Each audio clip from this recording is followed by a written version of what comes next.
Le chef de l'État a rencontré les membres de la société civile et des associations des femmes et des jeunes. Sur la table, le projet de constitution de la Troisième République.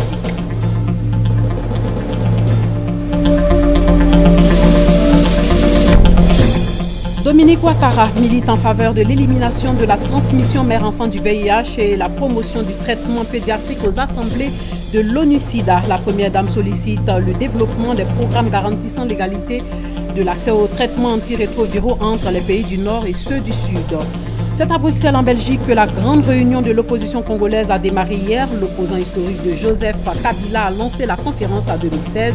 Étienne Tshisekedi a rappelé le but de ce conclave, se mettre d'accord sur des stratégies communes en vue de mettre un terme à la crise politique en RDC. Madame, Monsieur, bonsoir. Plusieurs infrastructures économiques et éducatives seront bientôt construites en Côte d'Ivoire. Les membres du gouvernement en ont parlé hier lors du Conseil des ministres. Le Conseil a adopté une communication relative à l'organisation des examens et concours scolaires de l'année scolaire 2015-2016. Viviane Aïma. Plusieurs projets inscrits au programme du gouvernement pourront entrer bientôt dans leur phase d'exécution. Le Conseil des ministres, réuni mercredi après-midi au palais présidentiel, en présence du chef de l'État, a donné le feu vert pour leur mise en œuvre. Il s'agit de la construction de plusieurs lycées de jeunes filles avec internat, un projet cher au gouvernement pour mettre fin aux grossesses des filles en milieu scolaire et promouvoir leur accès à l'éducation. Il s'agit de la construction et l'équipement de 5 lycées de jeunes filles avec internat à Abidjan, dans le quartier d'Abobo en particulier, à Dembokro, Bondoukou, San Pedro et Odiéné. Il s'agit aussi de la construction des tronçons de route Toulepleu-Zonhounien, long de 45 km, et Séguéla-Mankono, long de 55 km. Il s'agit encore de la construction d'un lycée de formation professionnelle au métier de l'agriculture, des ressources animales et halieutiques à Zonhounien, qui aura une capacité de 500 élèves. Ce sont au total 100 milliards qui sont dégagés pour réaliser tous ces projets. L'État de Côte d'Ivoire bénéficie du financement de la Banque islamique de développement. Par ailleurs, au terme de l'année scolaire, le Conseil des ministres a fixé la date des examens à grand tirage. Le calendrier du déroulement des différents examens et concours à grand tirage, à savoir le CEPE, le certificat d'études primaires et élémentaires, le brevet d'études du premier cycle, le BEPC, et le baccalauréat, session 2016, est arrêté comme suit. Mardi 14 juin, donc épreuve écrite du CEPE. Mercredi 15 au samedi 18 juin 2016, épreuve orale et pratique du BEPC. Lundi 20 au vendredi 24 juin, épreuve écrite du BEPC. Mardi 28 au vendredi 8 juillet, épreuve orale et pratique du baccalauréat. Du lundi 11 au vendredi 15 juillet, épreuve écrite du baccalauréat.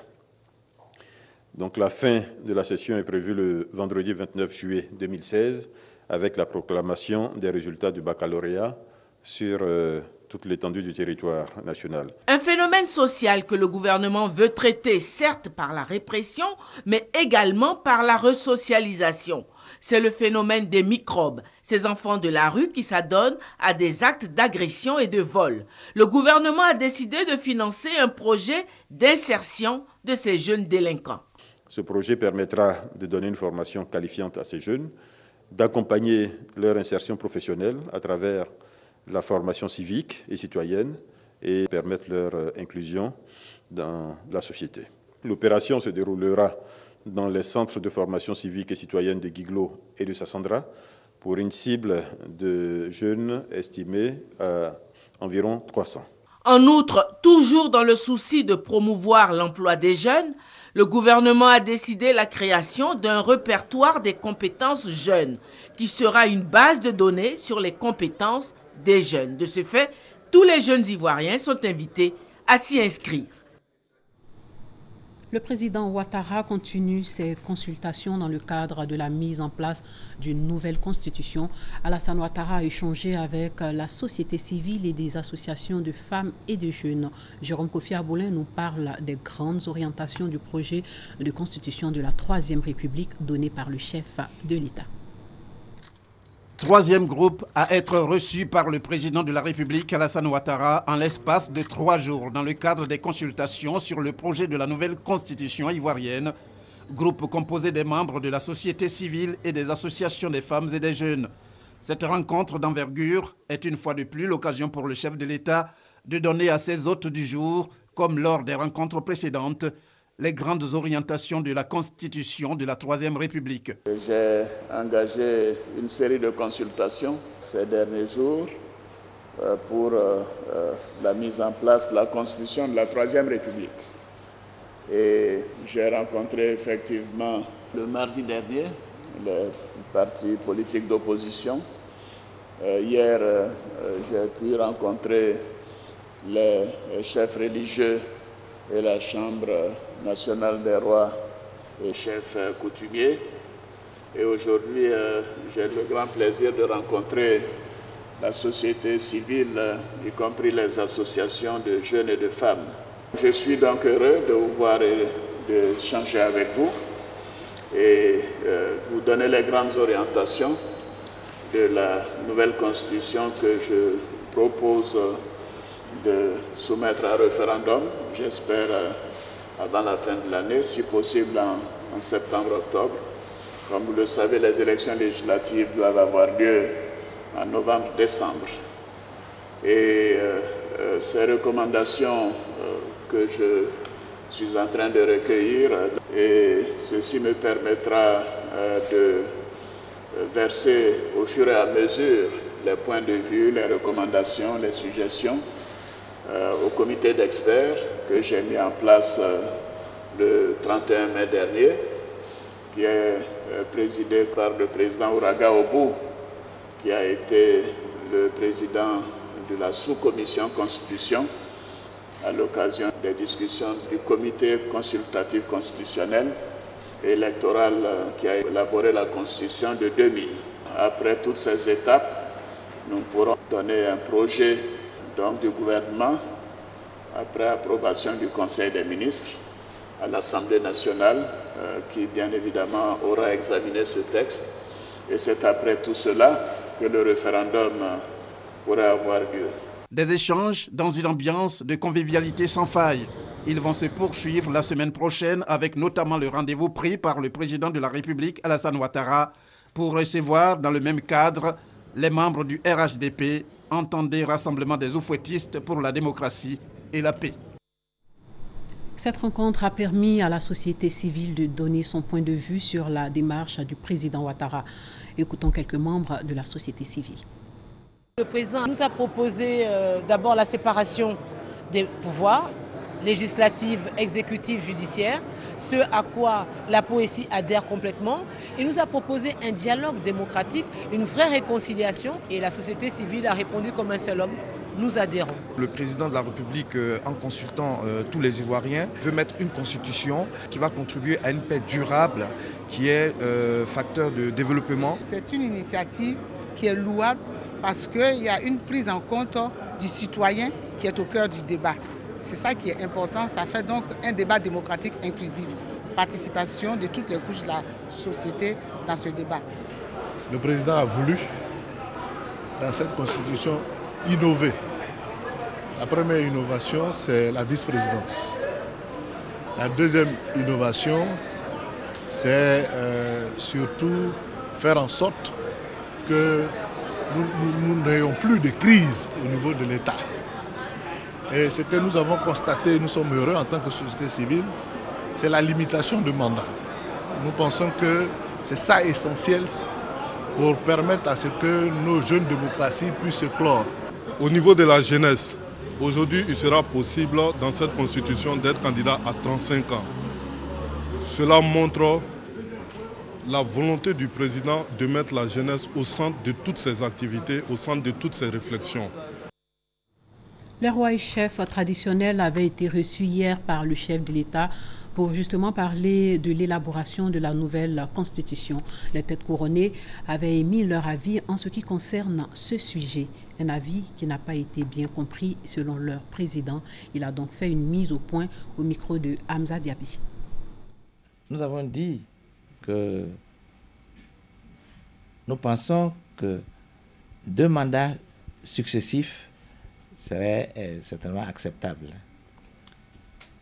Mais compte tenu de ce que nous souhaitons aussi que l'âge d'éligibilité soit porté de 40 ans à 35 ans, nous nous sommes dit que cette idée pourrait être couplée avec une autre qui pourrait permettre au candidat qui a fini son terme des 2 mandats de prendre une pause de 5 ans ou 10 ans ou plus, c'est selon. Et si après ce temps, ce délai, les conditions d'éligibilité, notamment de l'âge, lui permettaient de se représenter, qu'il puisse le faire. Si nous voulions parler de 3 mandats successifs, nous aurions dit 3 mandats successifs. Mais nous avons dit 2 mandats successifs, c'est 2 mandats successifs. Et si demain ou aujourd'hui, pendant qu'il s'agit de l'élaboration d'une nouvelle constitution, les Ivoiriens décidaient de lui accorder un 3e mandat, ce n'est pas la Chambre que cela dérangerait, mais ce n'est pas ce que nous avons dit. Je vous remercie. Le président de la CEI, Youssou Bakayoko, et son vice-président chargé de la liste électorale étaient aujourd'hui face au roi, chef traditionnel et guide religieux pour une séance d'information et de travail. Ils les ont informés de la tenue de l'opération 2016 de la révision de la liste électorale qui débute le 25 juin prochain sur toute l'étendue du territoire.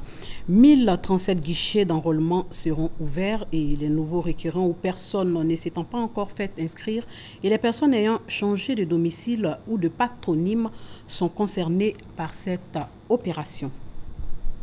Sachez aussi que la commission électorale indépendante a tenu une réunion d'information hier avec les organisations de la société civile. Le but, les informer du démarrage de la révision de la liste électorale et le mode opératoire du processus de révision.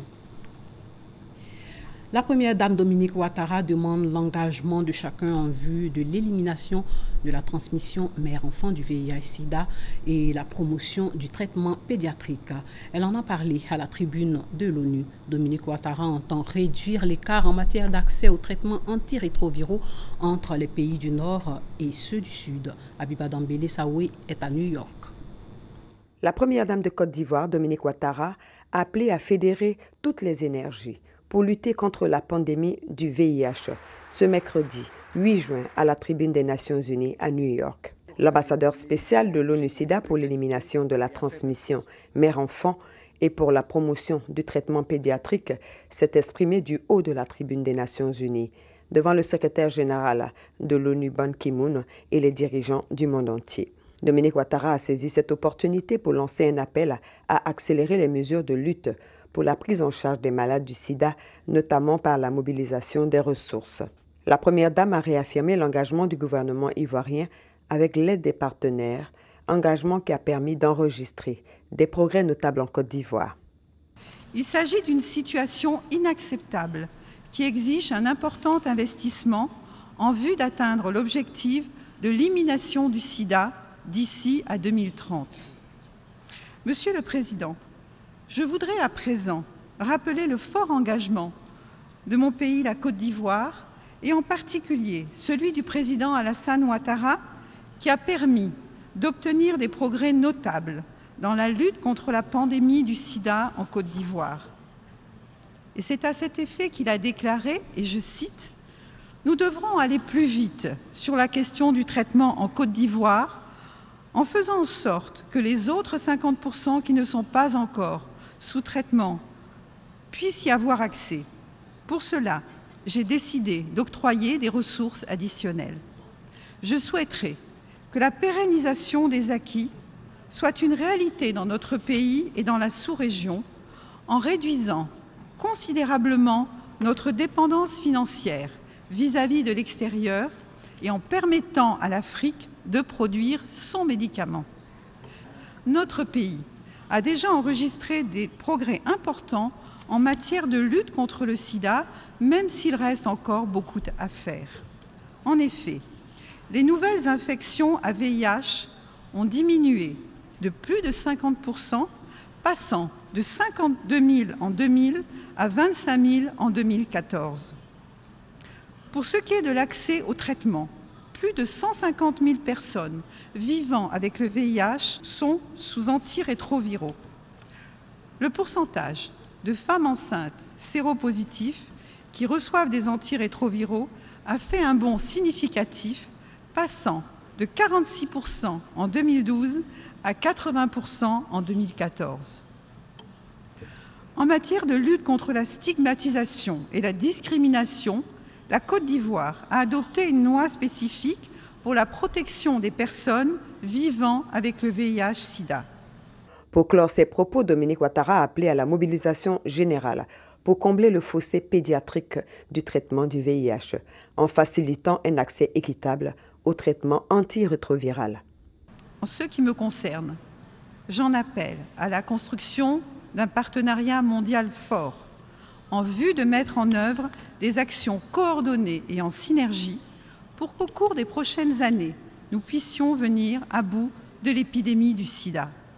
Je reste en effet convaincue que notre action commune permettra de faciliter un accès équitable au traitement antirétroviral.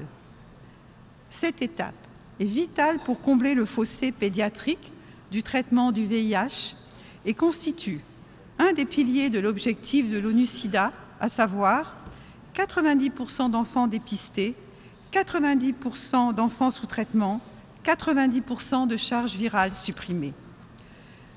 J'en appelle donc à une mobilisation de tous et à un engagement de chacun pour la recherche de solutions locales, incluant entre autres la production d'antirétroviraux de qualité et accessibles à tous, et la mise en place de méthodes innovantes de sensibilisation et de prévention orientées de façon particulière vers la jeunesse. L'ambassadeur spécial de l'ONU-SIDA a en outre souhaité que les recommandations de la réunion internationale des ministres de la Santé sur la fin du sida pédiatrique soient incluses dans la déclaration politique finale, car il s'agit d'une contribution majeure. Ici en Côte d'Ivoire, des efforts sont faits pour lutter contre le terrorisme et raffermir les liens avec les autres pays. C'est dans ce but que Daniel Kablan-Duncan a rencontré le directeur exécutif du comité de lutte contre le terrorisme au Conseil de sécurité et aussi l'ambassadeur de l'Inde en Côte d'Ivoire. Herman Guivet nous rapporte ce qu'ils se sont dit. Cabinet de la primature ce jeudi. 8h45, la délégation conduite par le directeur exécutif du comité de lutte contre le terrorisme au Conseil de sécurité des Nations Unies, Jean-Paul Laborde, est reçue en audience par le chef du gouvernement, Daniel Kablan-Duncan.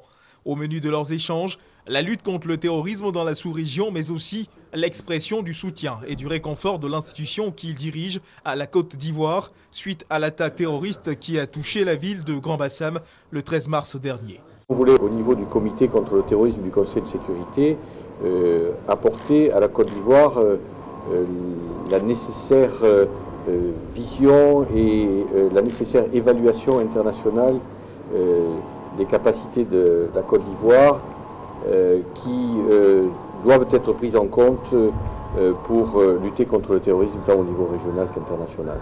Le chef du gouvernement, Daniel Kablan-Duncan, a également accordé une seconde audience à l'ambassadeur de l'Inde en Côte d'Ivoire, son Excellence Raghutahali Ravindra. Une audience consacrée à la préparation de la visite prochaine du président de la République de l'Inde en Côte d'Ivoire, son Excellence Pranab Mukherjee, qui répond ainsi favorablement à l'invitation du chef de l'État, Alassane Ouattara. L'honorable président Pranab Mukherjee sera en visite officielle en Côte d'Ivoire les 14 et 15 juin. Le président indien aura des discussions de haut niveau avec son Excellence le président Ouattara. Il vient avec une délégation d'hommes d'affaires, il organise un forum économique. À l'origine des échanges d'un volume économique de 300 millions, nous arrivons aujourd'hui à un volume économique de 800 millions et nous espérons atteindre le milliard de dollars en termes de volume d'échanges économiques. Une visite aux enjeux économiques importants pour les deux pays. Notons que la République de l'Inde et la République de Côte d'Ivoire entretiennent d'excellentes relations de coopération. La transformation numérique face à la protection des utilisateurs et des transactions. C'est sur ce thème que les directeurs des systèmes d'information du Côte d'Ivoire ont planché pendant 2 jours lors d'un forum. Ils ont réfléchi sur les questions de développement du secteur informatique. Pourquoi? Lansine Bakayoko et Adam Kone répondent à cette interrogation. Laissés sur le quai de la révolution industrielle, il n'est pas question cette fois pour les Africains d'être en marge de la révolution numérique, véritable vecteur de création de richesses. En tout cas, pour la Côte d'Ivoire, déjà en pointe sur l'informatisation de ses services administratifs, l'option est prise d'avoir une place de choix dans le train de la gouvernance électronique.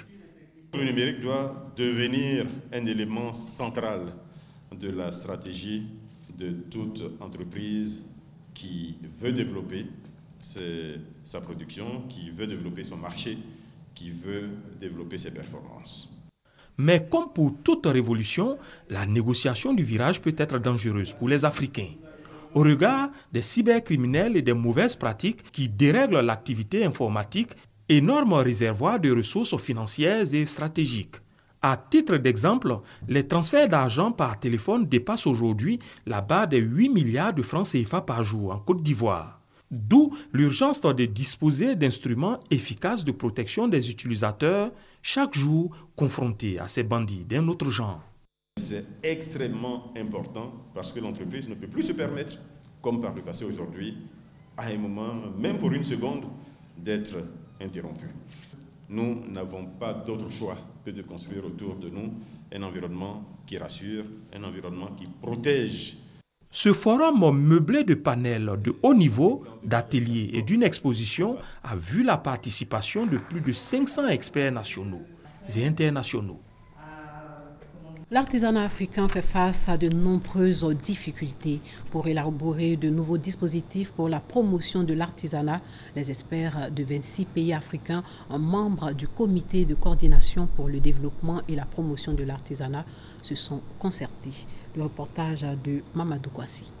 L'artisanat en Côte d'Ivoire occupe 40% de la population active. Mais ce secteur rencontre d'énormes difficultés pour sa promotion, mais aussi pour la commercialisation des produits artisanaux. Ces problèmes ne sont pas propres uniquement qu'à la Côte d'Ivoire. Plusieurs pays africains sont confrontés à la même situation. Pour faire face à ces problèmes communs, un comité de coordination pour le développement et la promotion de l'artisanat africain, CODEPA, est mis en place. À Abidjan, les experts vont poser les problèmes que rencontrent les acteurs de l'artisanat. 2 problèmes majeurs qui se posent avant l'exportation qui sont déjà en amont. Il s'agit de quoi? Il s'agit du renforcement des capacités, de la mise en place d'infrastructures de promotion, à savoir les espaces de promotion, à savoir les stands artisanaux. Et ensuite, il s'agit de mettre en place la manière de préparer les artisans pour l'exportation. Le ministre ivoirien en charge de l'artisanat dit sa satisfaction aux représentants des 26 pays membres de la CODEPA. Il souhaite que 3 points essentiels ressortent des travaux. Les questions de l'accès des entreprises artisanales au financement, trouver un mécanisme, des instruments qui puissent les accompagner, et puis traiter aussi des questions de la couverture sociale des artisans, parce que les artisans ont besoin de ça pour être équilibrés et faire leur travail. Et le 3e point, c'est de travailler dans la protection des œuvres des artisans, parce que les artisans sont des créateurs, mais il faut pouvoir arriver à protéger leurs œuvres, surtout dans le cadre du commerce en ligne, parce que ça donne, si les œuvres ne sont pas protégées, ça donne l'occasion de copies. Les conclusions de ces 2 jours de travaux seront soumises à la 8e conférence des ministres africains de l'artisanat qui se tiendra à Abidjan le vendredi 10 juin prochain. Des rencontres qui viendront donner un nouveau souffle à l'artisanat africain. Dans 1 an, vont démarrer les 8e Jeux de la francophonie. Le ministère de l'Éducation nationale et le comité national de ces Jeux veulent mobiliser les élèves autour de ces Jeux. Ils ont donc lancé le programme École et 8e Jeux de la francophonie pour susciter l'engouement des apprenants autour de cet événement. Le reportage de Ami Sissoko. Hymne national, hymne des 8e Jeux de la francophonie. Danse, poème, marionnette. Le ton est donné pour le programme École et 8e Jeux de la francophonie. Un programme qui vise à susciter l'adhésion et la mobilisation des élèves autour de ces Jeux. Une action du Comité national des 8e Jeux de la francophonie et du ministère de l'Éducation nationale soutenue par le ministère de la Culture et de la francophonie. Ces élèves, futurs champions, en participant aux activités sportives et culturelles interclasses, interpromos, interétablissements, vous développez progressivement des aptitudes qui demain peuvent faire de vous des futurs participants aux Jeux de la francophonie et pourquoi pas des champions. La cérémonie qui nous réunit ce jour m'offre l'opportunité de lancer un appel solennel à toute la communauté éducative afin qu'elle offre libre cours à son génie créateur.